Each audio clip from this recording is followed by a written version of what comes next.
Sistem pemerintahan menurut demokrasi Pancasila. Demokrasi merupakan sistem pemerintahan yang diterapkan di Indonesia saat ini, setelah melewati 32 tahun masa ketidaktransparan terhadap publik. Indonesia kini boleh mengecap indahnya demokrasi. Masyarakat bebas berekspresi, mengutarakan pendapatnya, melakukan aksi unjuk rasa dan lain sebagainya. Pemerintah pun kini juga lebih dituntut untuk terbuka dan tidak menutup-nutupi sesuatu. Demokrasi telah mengubah masyarakat menjadi semakin aktif.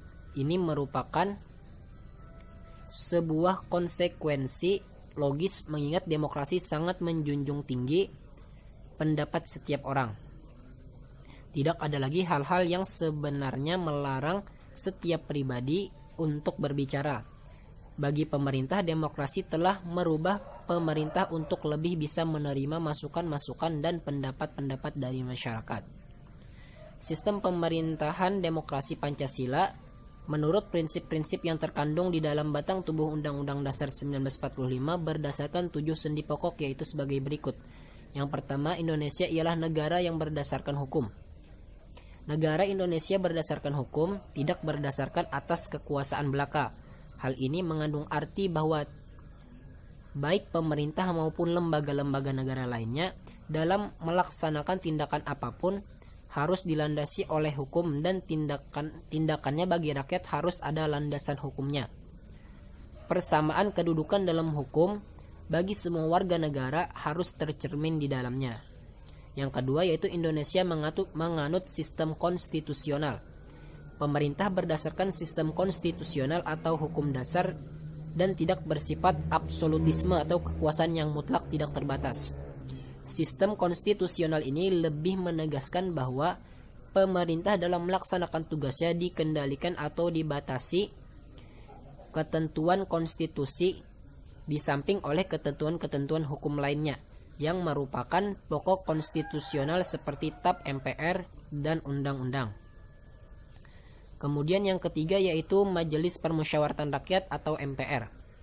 MPR sebagai pemegang kekuasaan negara yang tertinggi, seperti yang telah disebutkan dalam pasal 1 ayat 2 Undang-Undang Dasar 1945 pada halaman terdahulu, bahwa kekuasaan negara tertinggi ada di tangan rakyat dan dilakukan sepenuhnya oleh MPR. Dengan demikian MPR adalah lembaga negara tertinggi sebagai penjelmaan seluruh rakyat Indonesia. Sebagai pemegang kekuasaan negara yang tertinggi, MPR mempunyai tugas pokok dan wewenang. Tugas pokok MPR yaitu yang pertama menetapkan Undang-Undang Dasar, yang kedua menetapkan GBHN, yang ketiga memilih dan mengangkat presiden dan wakil presiden. Kemudian wewenang dari MPR yaitu yang pertama membuat putusan-putusan yang tidak dapat dibatalkan oleh lembaga negara lain, seperti penetapan GBHN yang pelaksanaannya ditugaskan kepada presiden. Yang kedua yaitu meminta pertanggungjawaban presiden atau mandataris mengenai pelaksanaan GBHN. Yang ketiga melaksanakan pemilihan dan selanjutnya mengangkat presiden dan wakil presiden.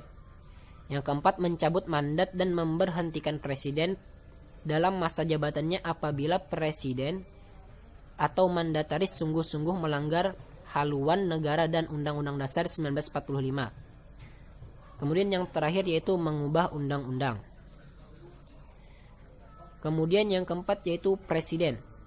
Presiden adalah penyelenggaraan pemerintah yang tertinggi di bawah Majelis Permusyawaratan Rakyat. Di bawah MPR, presiden ialah penyelenggara pemerintah negara tertinggi. Presiden selain diangkat oleh majelis juga harus tunduk dan bertanggung jawab kepada majelis. Presiden adalah mandataris MPR yang wajib menjalankan putusan-putusan MPR. Yang kelima yaitu pengawasan Dewan Perwakilan Rakyat atau DPR. Presiden tidak bertanggung jawab kepada DPR, tetapi DPR mengawasi pelaksanaan mandat atau kekuasaan pemerintah yang dipegang oleh presiden. Dan DPR harus saling bekerja sama dalam pembentukan undang-undang termasuk APBN. Untuk mengesahkan undang-undang, presiden harus mendapat persetujuan dari DPR. Hak DPR di bidang legislatif ialah hak inisiatif, hak amandemen, dan hak budget. Hak DPR di bidang pengawasan meliputi yang pertama, hak tanya atau bertanya kepada pemerintah. Yang kedua, hak interpelasi, yaitu meminta penjelasan atau keterangan kepada pemerintah. Yang ketiga, hak mosi, yaitu percaya atau tidak percaya kepada pemerintah. Yang keempat, hak angket, yaitu hak untuk menyelidiki sesuatu hal. Yang kelima, hak petisi, yaitu hak mengajukan usul atau saran kepada pemerintah. Kemudian yang keenam yaitu Menteri Negara. Menteri Negara adalah pembantu Presiden. Menteri Negara tidak bertanggung jawab kepada DPR. Presiden memiliki wewenang untuk mengangkat dan memberhentikan Menteri Negara.